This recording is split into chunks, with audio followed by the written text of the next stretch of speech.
Good afternoon, party people. Casey here, and welcome to a new and weird thing I'm trying with my first instructional video, cooking video. This started as a little bit of a social experiment earlier in the week with the COVID-19 quarantine and shelter-at-home stuff that started happening. I got focused on whether it was sort of an imperfect experiment to see if it was possible to go to the store, get ingredients, and bring them home and cook dinner. I know that sounds simple and kind of dumb, but I wondered if that was still kind of a possible normal thing. Instead of going to the store and hoarding and buying 25 meals at a time, can I cook a good meal for my family that night? So I did that every day this week, and it's actually gone really well, and the shelves got restocked and everything went well. So then I had a good friend of ours, Linda Stammers, asked me to post a couple of recipes online, and so I thought I'd be a little bit extra and put a video together. So without further ado, this is the one. Tell your friends. We're gonna do Guinness braised lamb shanks served on a bed of mashed potatoes, okay? And so we are now set to start our mise en place, which is French for everything in its place. That's a phrase that means a lot to me. Should probably get it tattooed on my body somewhere. So yeah, let's get started. The point of this, I know a lot of good cooks out there, and I'm probably going to teach you nothing that you don't already know. And so hopefully I'm just sharing a good recipe with you. If you're a novice cook, then yeah, hopefully I can teach you just a couple of little techniques here and there that will help you pull off this dish and maybe others in the future. So that's kind of the goal. Okay, so as Finn would say, look at these. We have a giant pile. You can make all the faces you want to them. I'm going to tell bad jokes throughout. It's going to happen. We have a giant pile of red onions. See? Put them on camera. Do it again. Yeah, that's how we get some entertainment value. All right, so giant pile of onions. We have 8 sprigs of rosemary. We've got about 1 liter of chicken stock, which is about 33 ounces. A couple bunches of mint, some tomato paste, Italian toothpaste, and some golden raisins. And then we've got, where are you going there? And we've got some orange marmalade, some Worcestershire sauce, a couple different kinds of olive oil. We're going to cook with one. We're going to taste with one. The Guinness, God bless the Guinness. We've got some, just some apple cider vinegar. We're going to do some mashed potatoes, as I mentioned earlier. And then the star of the dish are the lamb shanks. The other thing I like to do when it comes to lamb shanks is ask your butcher to crack them. Especially in a dish like this, it's going to be braised and sitting in a braising liquid for 3 hours.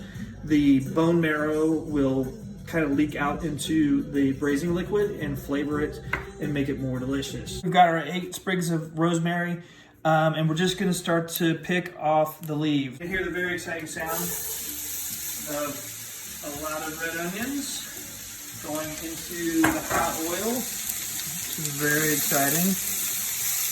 Oh. All right, so our onions are going over there on the stove in the Dutch oven. I forgot, Kelly. This is our tool, the Dutch oven. If you don't have one, call me. I'll loan you one.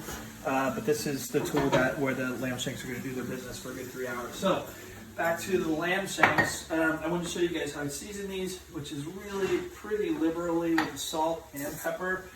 So let's get these guys going. I'm really, if you see kind of closely here, I'm not shy in the least. We're going to get them in some hot oil, and we're going to try to get some color out of them. And this much salt is going to be almost like a crust of salt once it hits the hot oil and we leave it alone. So now, the star of the show, or one of the stars, is Guinness. And listen, the recipe calls for like 6 ounces, 200 milliliters to be exact. And that just seems completely wrong to me. So we're going to do quite a bit more than that. This is technically a Guinness Extra Stout. It's a pint and 6 ounces. Kelly and I debated that this morning. We love to debate. And it is actually a pint and 6 ounces. So I go with a good half. So I won. What, sorry? So I won. Oh yeah, you're the big winner. And then we take, just a couple of handfuls of the golden raisins that we'll get in there. I go pretty heavy on those guys. That works. 3 kind of hefty tablespoons of the orange marmalade. Couple tablespoons of Worcestershire tomato paste. It's the Italian toothpaste. My wife's Italian. It can be as offensive as I like. I'm gonna adjust with a little more Guinness because I want a little more liquid to cook down in there. Olive oil and do like some glugs around here. I just want the pan really kind of heavily coated, and I want that oil to get hot. Okay, so we've had the onions and all the new ingredients bubbling away for about 15 minutes or so. See how it's getting nice and reduced and rich. And I spared you guys all the boring watching me sear lamb, but this is what you're looking for, that really beautiful, rich caramelized color. Rosemary, and get it in the hot oil. There's something kind of amazing that happens with herbs and hot oil. We want to make sure, see how low the heat is? We want to make sure we don't burn that rosemary.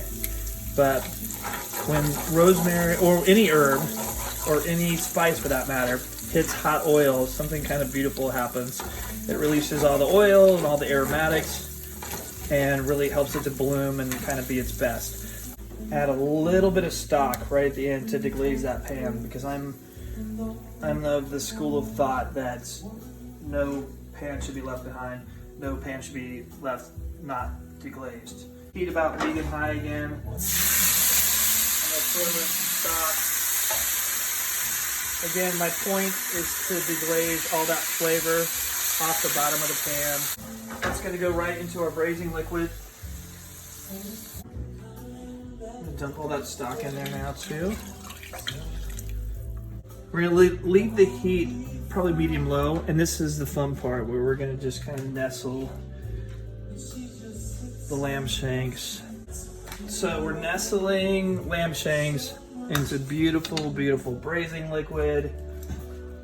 In an ideal world, I like for them not to be drowning in the braising liquid. I like for them to have the liquid be up to their shoulders. So I'm gonna see if we can get 6 of these guys in here. There we go. That's pretty fantastic. And we're gonna say nine to the shanks and let them slow cook, barely a blip, for 3 hours. Welcome back, party people. It's been a long and beautiful 3 hours. You can laugh, it's fine. You can ignore it if it's not. Okay, so let's see what happened. Come over here. It's been 3 hours that we last saw our delightful lamb shanks, and my God, they look good. So again, just wanted that little bubble on top, not a lot of heat going, but for 3 hours, the end result is you get a lamb shank where the meat is virtually falling off the bone. And we lost a little meat here. I'm not letting that go, even though it's totally falling apart. We have a ton of braising wood. This is where we really want to kick up the heat to pretty high. And I'm going to pull a little trick here because we have so much braising liquid. We have way more than we actually need. So let's cheat a little bit. Let's just grab a bunch of that braising liquid out of there. You can even grab a little bit more so that we can kind of speed up the process. I took a ton of liquid out of here and I cranked up my heat.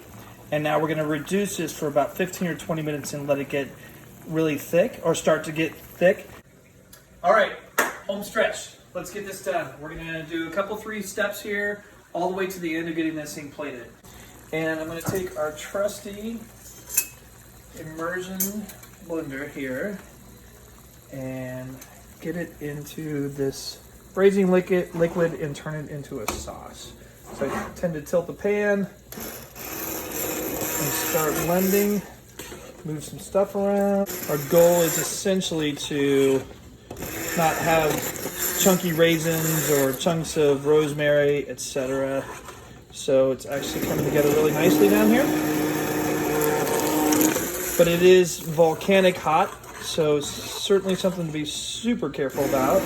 And I'm not above making a little slurry here. Slurry is kind of equal parts cornstarch and cold water. And you, my friend, I want you to pour about half of that very carefully over the top using that side. See how that goes up? Tell me when we got half. You think that's half? Yeah. I do too. Good job, Sonny boy. Say hi.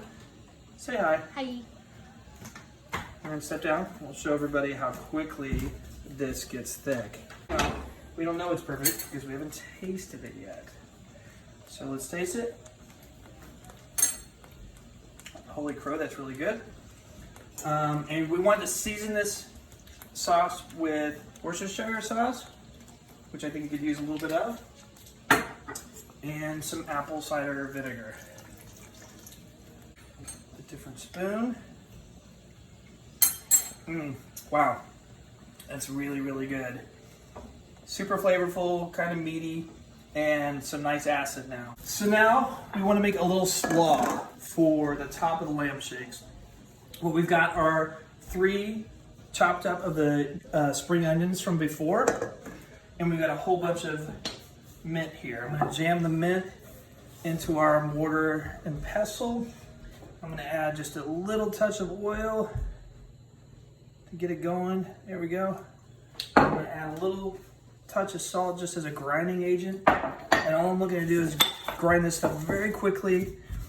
And all I'm really looking to do is kind of bash it a bit and get the oils releasing themselves from the mint leaves. So they're really tasty in the food. Nothing special going on here, just kind of beat the hell out of it for a minute. Make sure that it suddenly becomes very, very, very fragrant. And that's good stuff. So, now we're making our slaw. Again, 3 green onions. Dylan turned down the green day. Kick in the mint. There we go. And again, you're kind of, it's like a salad of sorts, a slaw of sorts. So you're just gonna kick in some, this is the really sort of fancier, better tasting olive oil. So kind of go half and half on this. So I think of it as an overdressed salad. I'm okay with it being kind of overdressed in this case. So I'm gonna go olive oil. I'm gonna do just a touch more salt, and I'm gonna dash in some of this apple cider vinegar. Again, think of it like an overdressed salad. And then we're just gonna toss this together with our hands. Check it out. This kind of replaces the idea, that old idea of like lamb and mint jelly in kind of a more modern way. And we're gonna finish up with these green onions. These beautiful, beautiful green onions. We're gonna get them on the grill, ready? We're gonna dump in our fancy olive oil because it tastes better. You're gonna taste more of that olive oil. Gonna douse these guys.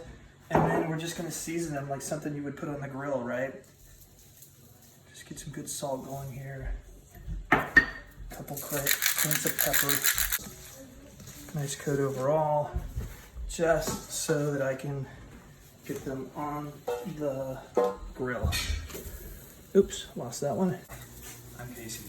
All right, sorry. All right, let's plate. We're done. It's finally done. Everything's done. So let's get this going. We got these really beautiful mashed potatoes that we're gonna lay down first. Pretty heavily. These actually have celery root in them.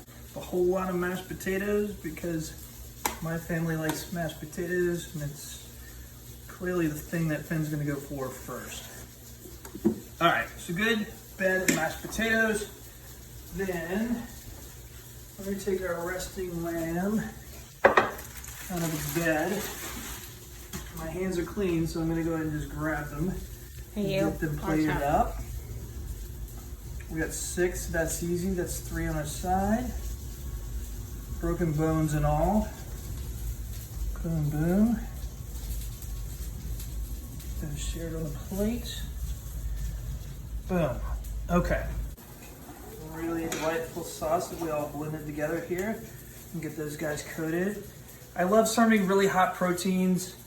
If you're gonna serve proteins, don't serve them cold, that's crappy. So this sauce is gonna help us with that endeavor, but the lamb shanks were tented and reserving heat. All right, so we're gonna get those coated well. Yep, very saucy endeavor. Boom. By the way, that sauce tastes like $1,000,000, so don't be shy with it. It's kind of a gravy for the mashed potatoes and a great sauce for the lamb shanks. Okay, then we've got our little slaw here. And this I'm just gonna kind of dance around and sprinkle. It's really kind of a very bright and different flavor that provides a ton of contrast to the actual super rich sauce. It's pretty, it's green, it's vibrant. My son Finn will hate it because it's green and vibrant, but he's getting it anyway. We'll try to give him some pieces that don't have things that he hates. And then finally, I'm gonna grab these beautiful spring onions that have been on my indoor grill here. And I'm just gonna toss them on the side here. Ladies and gentlemen, there we have it. We've got Guinness braised lamb shanks, the side of grilled green onions, a little slaw of mint and green onions as well, with some served on a bed of mashed potatoes. I hope you liked it. Oh, by the way, I should mention this is Jamie Oliver's recipe. I'm nothing better than a recipe follower. This was his recipe. I've made some tweaks and some things that I like on it, but you could look it up. And I will put the actual recipe in the link at some point.